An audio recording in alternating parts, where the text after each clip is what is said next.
Hello नमस्कार जय हिंद। जीतने वालों को मेरा सलाम और जीतेगा वही जो विश्वास करेगा। स्वागत करता हूं आप तमाम साथियों का। सवाल प्रारंभ करते हैं। पहला व्याख्या सहित हल देख रहे हैं हम इनका। इस सीरीज़ के साथ आप आखिर तक जुड़े रहे तो आपका साहित्य इतिहास बहुत मजबूत हो जाएगा। अगर अच्छा लगे तो फिर लाइक शेयर ज़रूर कर दिया करें आप। सवाल है पहला, निम्नलिखित में से कौन सी जो रचना है वो भूषण की नहीं है। निम्नलिखित में से कौन सी भूषण की रचना नहीं है। शिवा बावनी, रतन बावनी, शिवराज भूषण या फिर छत्रसाल दशक। बताइए।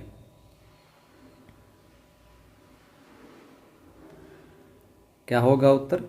कौन सी रचना नहीं है? पढ़कर थोड़ा सा 2-4-5 सेकंड सोचकर उत्तर दिया करें आप। तो कौन सी रचना भूषण की नहीं है? तो उत्तर हो जाएगा रतन बावनी।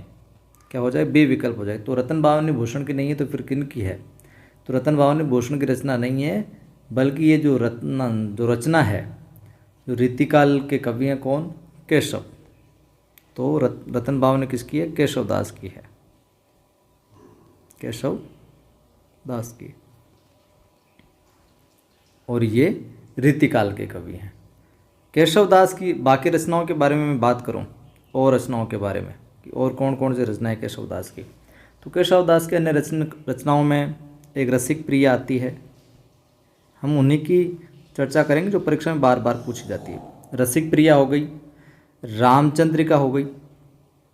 रसिक प्रिया, रामचंद्रिका, कवि प्रिया, कवि रसिक प्रिया, कवि प्रिया साथ में कई बार आई है। और वीर सिंह देवचरित, वीर सिंह देवचरित, ये कई बार पूछी गई है इनकी। इसके साथ में विज्ञान गीता, विज्ञान गीता भी पूछी गई है। विज्ञान गीता के अतिरिक्त आप जहांगीर जस चंद्रिका, ध्यान में रखना, एक जहांगीर शॉर्ट में लिख रहा हूँ, जस चंद्रिका, जहांगीर जस चंद्रिका, ये भी इन्हीं की है।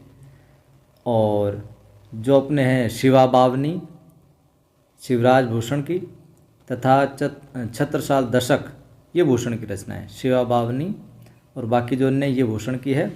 और भूषण के अगर मूल तक पूछ लिया जाए कि किस रस के कवि थे, ये भी परीक्षा में सवाल आया है, तो भूषण इस समय के वीर रस के जो रचनाकार थे उनमें सबसे प्रमुख या प्रमुख रूप से यही है जो रचनाकार थे इसके समय के। चलिए आगे बात करते हैं अगले सवाल की, कि जग की कविताएं के धोखे रहे हैं यहाँ, पर बीनने की मति जात जकी। ये किसकी पंक्ति है? सोमनाथ की है, घनानंद की है, रसखान की है, या फिर ब्रजनाथ की है? उत्तर क्या हो जाएगा? उत्तर हो जाएगा यहाँ पर बंधुओं अपना डी, ब्रजनाथ महोदय। किसकी रचना है? ब्रजनाथ महोदय की रचना है। इसके अतिरिक्त बात करें तो एक दीक्षी विदिशन ते उमड़ी मढ़ी लीनो नभ, ये सोमनाथ की पंक्ति है इस प्रकार की। वहीं अति सुदो स्नेह के मार्गु है, जाने कुसयानप बांक नहीं, ये घनानंद की कई बार पूछी गई है, याद रखना। वहीं मानुष हो तो वही रसखान, बसो संग गोकुल गांव की ग्वालन, ये रसखान की, ये भी कई बार पूछी गई। तीनों चारों जो पंक्तियां हैं बड़ी प्रसिद्ध और बड़ी बार पूछी गई है। चलिए अगला सवाल देखिए। अगला अपना सवाल है, रीतिकालीन किस कवि को ऋतु वर्णन का श्रेष्ठ कवि है जो माना जाता है? ऋतु वर्णन के लिए श्रेष्ठ कवि माना जाता है, कौन सा कवि है? वो पद्माकर है, घनानंद है, सेनापति है, या फिर केशव है? बताइए कौन सा रचनाकार है वो जिसको ऋतु वर्णन का श्रेष्ठ कवि है जो माना जाता है? तो यहाँ पर उत्तर हो जाएगा बंधुओं सेनापति। कौन हो जाएगा? सेनापति हो जाएगा। सेनापति के परिचय की मैं बात करूँ तो जन्म बंधुओं इसका होता है 1589 में, 1589 इसमें जन्म होता है इसके आसपास। गुरु का नाम हमें देखने को मिलता है, इनके गुरु का नाम देखने को मिलता है हीरामणि दीक्षित। आप गुरु का नाम जरूर ध्यान में रखना, हीरामणि दीक्षित इनके गुरु का अपने को नाम देखने को मिलता है। और सेनापति के द्वारा जो चर्चित प्रसिद्ध ग्रंथ है, 2 ग्रंथ देखने को मिलते हैं और परीक्षा में कई बार आते हैं ये। एक तो आता है कवित रत्नाकर, क्या आता है, कवित रत्नाकर, और दूसरा जो ग्रंथ आता है सेनापति का वो भी परीक्षा में आता है काव्य कल्प द्रुम, काव्य कल्प द्रुम, कवित रत्नाकर और काव्य कल्प द्रुम ये अपने सेनापति के हैं। ठीक है, अगला सवाल देखिए, यह प्रेम को पंथ कराल महा तरवार की धार पे धावनो है, किसकी पंक्ति है? बौद्धा की, ठाकुर की, घनानंद की या फिर द्विज देव की? तो पंक्ति है ये बौद्धा की। यह प्रेम को पंथ कराल महा तरवार की धार पे धावनो है, पंक्ति बौद्धा की है। और घनानंद की मैंने प्रसिद्ध पंक्ति बताई थी ऊपर, वही ज़्यादातर पूछी जाती है, कौन सी? अति सुधो, लिख लो आप, अति सुधो स्नेह को मार्गु है, जहाँ ने कुशया न बांक नहीं, ये है। ठीक है, और ठाकुर की भी एक प्रसिद्ध पंक्ति आती है कि सीख लीनो मीन मृग, यहाँ पे ये इतना ही लिख देता हूँ मैं, सीख ही लीन हो कि सीख लिया है, सीख लीनो मीन मृग, खंजन कमल नयन और सीख लीनो जस और प्रताप को कहानी है। ये पंक्तियाँ ठाकुर की देखने को मिलती है हमें। अगला सवाल देखिए आप, रीतिकालीन कवि कौन बिहारी की कविता को शक्कर की रोटी किसने कहा? शक्कर की रोटी किसने कहा बिहारी की कविता को? विश्वनाथ प्रसाद मिश्र ने, पद्म सिंह शर्मा ने, नगेंद्र ने या फिर महेंद्र कुमार ने? क्या होगा उत्तर? उत्तर हो जाएगा साथियों क्या? पद्म सिंह शर्मा ने जो है बिहारी की जो कविता थी, पोइट्री थी, उसको शक्कर की रोटी कहा। ठीक है, पद्म सिंह शर्मा ने। और डॉक्टर नगेंद्र ने सुख सागर तरंग को नायिका भेद का विश्वकोश माना है। ये भी एक अलग से फैक्ट ध्यान में रख लेना। डॉक्टर नगेंद्र ने सुख सागर तरंग को, सुख सागर तरंग को क्या माना? नायिका भेद का विश्वकोश, नायिका भेद का विश्व कोश है जो माना है। ठीक बात।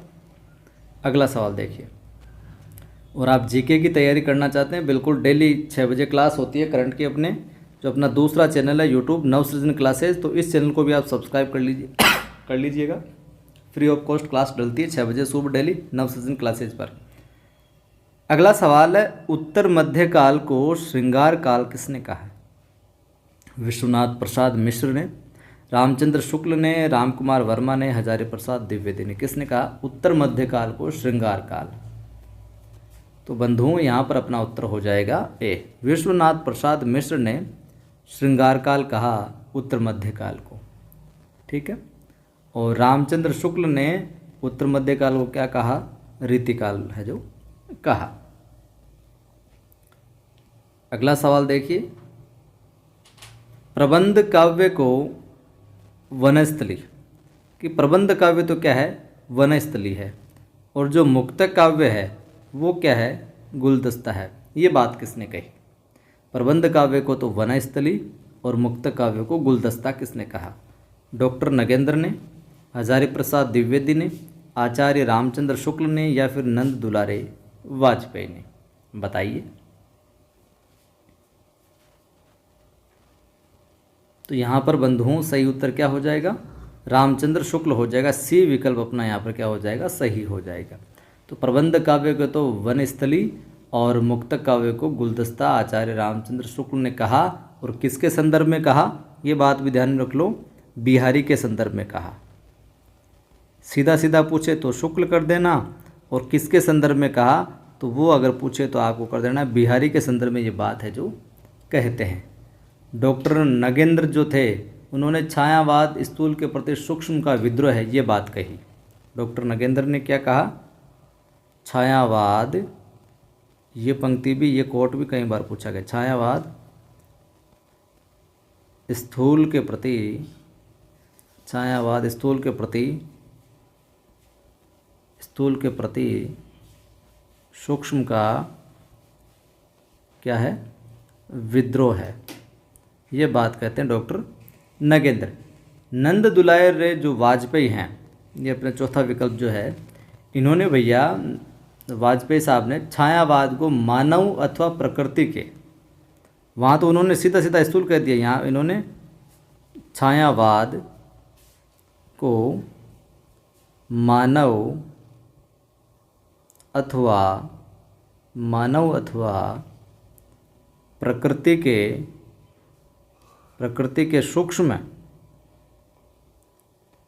सूक्ष्म किंतु लगा दिए इन्होंने भाई साहब, सूक्ष्म किंतु व्यक्ति सौंदर्य में आध्यात्मिक छाया का भान है, ये बात मानी। क्या कहा वाजपेयी साहब ने कि छायावाद को मानव अथवा प्रकृति के सूक्ष्म किंतु व्यक्ति सौंदर्य में आध्यात्मिक छाया का भान है जो माना है। अगला सवाल देखिए, रस पीयूष निधि के रचनाकार हैं आचार्य सोमनाथ, चिंतामणि, मतिराम या फिर देव। रस पीयूष निधि, क्या उत्तर हो जाएगा? उत्तर हो जाएगा यहाँ पर आचार्य सोमनाथ साहब। तो रस पीयूष निधि के रचनाकार आचार्य सोमनाथ है। अन्य रचना इनकी हम बात करें तो ये भी कई बार है जो पूछी जाती है। एक तो श्रृंगार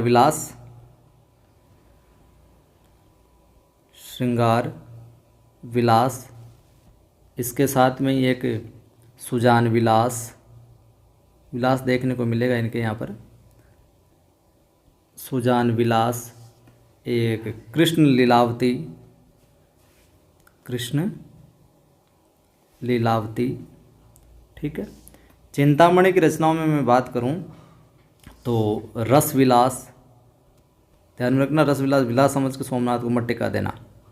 रस विलास अपनी चिंतामणि की है। और छंद विचार पिंगल, एक है अपने छंद विचार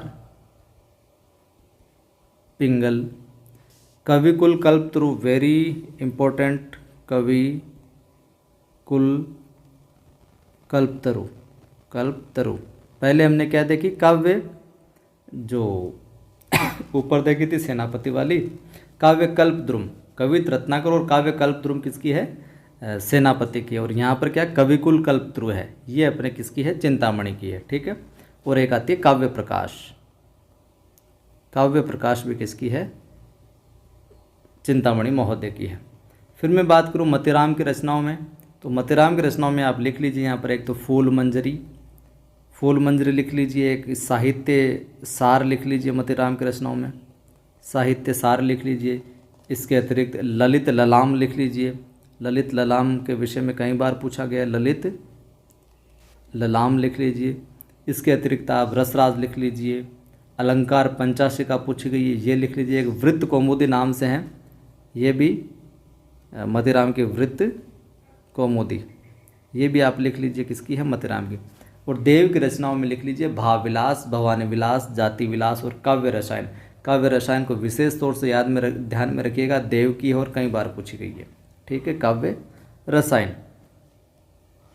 अगला और अंतिम प्रश्न है आज की इस कक्षा का। देखिए कि अमिये हलाहल मद भरे श्वेत श्याम रत्नार, किसकी पंक्ति? सोमनाथ की, रसलेन की, पद्माकर की या फिर बिहारी की? तो ये उत्तर हो जाएगा बंधुओं बी, रसलेन की पंक्ति है, अमी हलाहल मद भरे श्वेत श्याम रत्नार।